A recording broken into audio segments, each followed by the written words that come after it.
Assalamualaikum dan salam sejahtera bersama aku lagi di video yang ketiga ini. Okey, di video ketiga ni aku akan kongsikan kepada kamu apa perkara yang perlu kamu lakukan kalau kamu ingin menjadi seorang YouTuber berjaya dan bermanfaat kepada penonton kamu di YouTube ini. Okey, baiklah kita teruskan saja. Okey, fasa ketiga ialah kamu kena memilih niche yang tepat. Okey, kalau saya tidak akan memilih hanya kerana ia sedang viral. Jadi, kamu juga sekarang perlu jangan hanya memilih sesuatu niche ataupun kategori, hanya niche tersebut masih lagi viral. Sebab viral tak lama. Okey, sekejap saja. Okey, jadi apa yang perlu kamu lakukan ialah kamu pilih niche yang memenuhi 3 syarat ni.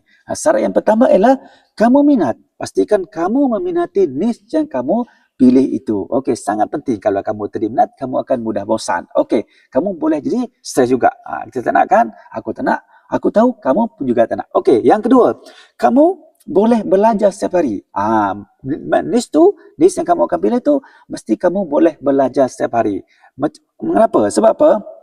Apabila kamu boleh belajar setiap hari berkaitan dengan niche tersebut, kamu boleh membuat video yang banyak berkaitan dengan niche tersebut. Dan yang ketiga ialah kamu pastikan niche tu adalah niche yang mempunyai permintaan yang ramai daripada penonton. Okey, banyak permintaan dari penonton. Sebab apa?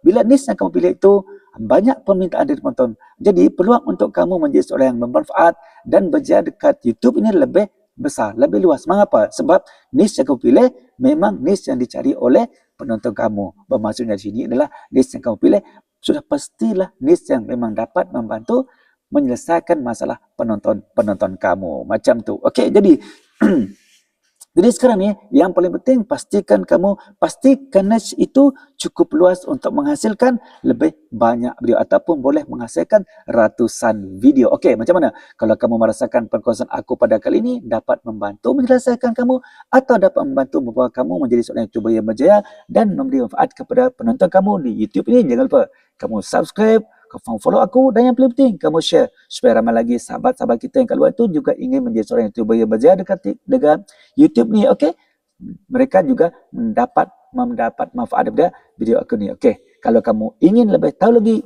info selanjutnya untuk menjadi seorang YouTuber yang berjaya dan bermanfaat dekat YouTube ni, kamu tonton video aku yang keempat. Okey, di fasa yang keempat. Assalamualaikum, bye bye, jumpa di video aku yang keempat.